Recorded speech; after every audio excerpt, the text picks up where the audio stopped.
Bismillahirrahmanirrahim. Assalamualaikum warahmatullahi wabarakatuh. Sebelumnya izin memperkenalkan terlebih dahulu, nama saya Akmal Fitriana Muhlis, kelas 2E Pinjas 2019, nomor NPM 192191192. Di sini saya akan menganalisis tugas mata kuliah telaah kurikulum Pinjas yang bermateri yaitu analisis model kurikulum pendidikan jasmani. Sebelum saya akan menjelaskan memaparkan materi tersebut, maka di sini saya akan menyebutkan terlebih dahulu bab isi yang akan disampaikan. Yang pertama ada developmental education, dan yang kedua ada movement education, yang ketiga ada sport education, yang keempat ada personal learning, dan yang kelima ada health related physical fitness. Baik, langsung saja materi yang pertama, model developmental education, yaitu artinya perkembangan. Nah, model perkembangan menempatkan peserta didik juga pada inti kurikulum. Misalnya guru merencanakan pelajaran dan kegiatan yang akan dilaksanakan dengan memperhatikan kebutuhan dan minat anak. Selanjutnya, peserta didik memutuskan pemanfaatan gerakan dalam kehidupannya dan berpikir reflektif akan konsekuensi dan keputusan yang diambilnya. Nah, ditambahkan oleh Jeffet, Bain, dan Ennis pada tahun 1994 bahwa model ini merefleksikan orientasi akualitasi diri yang menekankan pada pertumbuhan siswa secara individual. Nah, pembuatan kurikulum merencanakan pada pertumbuhan siswa secara individual. Pembuatan kurikulum juga merencanakan program berdasarkan tingkat perkembangan siswa pada saat itu. Selanjutnya yang kedua ada model movement education, yaitu artinya gerakan. Nah, model analisis gerakan mulai berkembang pada tahun 1920-an dan 1930. Kini telah dikembangkan ke dalam suatu kurikulum pendidikan jasmani yang menekankan keutamaan akan pemahaman gerakan dari sudut pandang biomekanik dan estetik. Nah, model ini berdasarkan atas pendekatan penguasaan, keahlian, dan pengembangan programnya. Aktualisasi diri dan proses belajar ditemukan pula dalam model ini. Penguasaan keahlian terlihat dalam programnya yang mengarahkan peserta didik agar memahami struktur gerakan dan mengembangkan potensi peserta didik agar juga bisa bergerak secara terampil.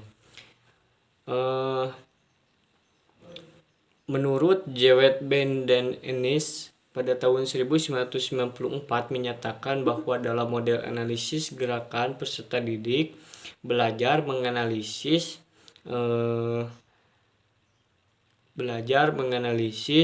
programnya yang mengarahkan peserta didik. Gerakan berdasarkan konsep badan, apa yang dilakukan badan. Usaha, kalau usaha bagaimana badan bergerak. Ruang lingkup di mana badan bergerak dan hubungannya. Jadi hubungannya itu apa yang terjadi. Juga mereka menerapkan konsep tersebut untuk berbagai macam kegiatan olahraga dan gerakan manusia. Peserta didik juga mengingatkan kemampuan untuk mencapai tingkat gerak yang terampil. Mereka mengidentifikasi dan menerapkan konsep gerak yang terampil ke dalam prestasi dirinya sendiri dan teman sekelasnya. Selanjutnya yang ketiga ada model sport education, yaitu pendidikan olahraga. Model ini dikembangkan oleh Sidentov berdasarkan asumsi bahwa yang kesatu olahraga adalah untuk lanjut dari bermain, dan juga yang kedua olahraga merupakan bagian dari kebudayaan. Nah, yang ketiga juga peserta didik harus berolahraga lewat pendidikan jasmani, asumsi kedua. Dan yang keempat keeksekutan peserta didik adalah olahraga harus sesuai dengan perkembangan Sidentov. Nah, menyatakan bahwa pendidikan olahraga merupakan suatu model kurikulum dan pengajaran yang dikembangkan untuk program pendidikan jasmani, di mana peserta didik tidak hanya belajar secara lengkap bagaimana cara berolahraga, namun juga belajar mengkoordinir dan mengatur kegiatan olahraga. Nah, peserta didik juga belajar bertanggung jawab secara pribadi dan keterampilan sebagai anggota kelompok secara efektif. Selanjutnya yang keempat ada model personal learning. Nah, dalam model personal learning ini, kurikulum personal learning memastikan bahwa agar pengalaman siswa bersifat mendidik, maka pengalaman itu harus mempunyai makna keberartian untuk seorang individual.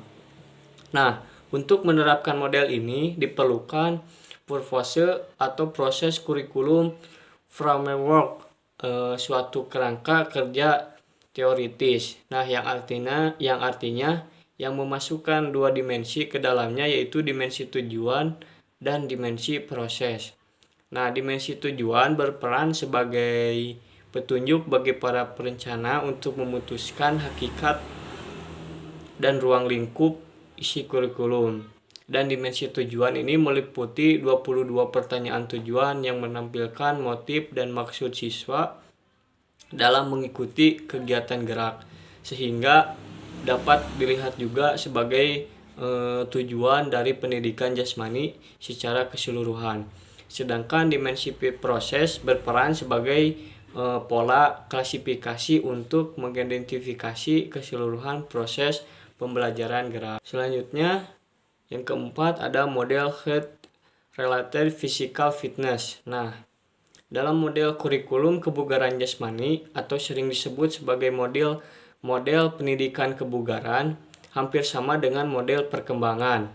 Nah, ciri model pendidikan kebugaran yang membatasi manfaatnya pada wilayah kesehatan dengan tujuan utama meningkatkan kebugaran jasmani siswa.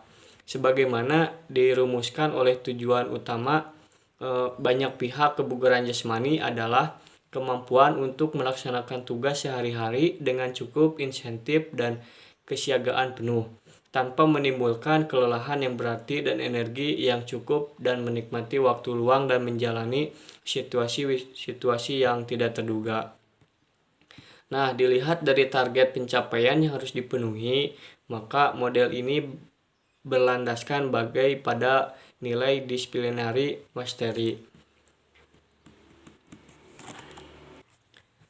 Baik, itu saja yang hanya bisa saya sampaikan. Sekarang saya akan memaparkan sebuah kesimpulan, yaitu karena perbedaan yang telah disebutkan di atas tidaklah bermanfaat untuk menentukan model yang paling baik.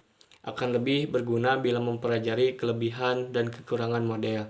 Maka dari itu, dengan mengetahui kelebihan dan kekurangan setiap model, perencanaan dan pembuat kurikulum perlu memahami karakteristik termasuk kelebihan dan kekurangan setiap model agar bisa membuat keputusan yang benar.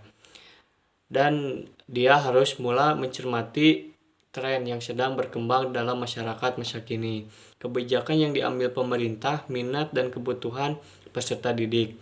Jadi kondisi masyarakat dan lingkungan dan biaya serta sumber daya manusia yang tersedia. Dengan disadari oleh pengetahuan yang demikian, diharapkan kurikulum yang terwujud benar-benar sesuai dengan harapan pemerintah dan masyarakat dan tidak meninggalkan kaidah-kaidah yang mengaturnya. Sekian hasil presentasi dari saya. Mohon maaf bila ada kesalahan. Wabillahi taufiq wal hidayah. Assalamualaikum warahmatullahi wabarakatuh.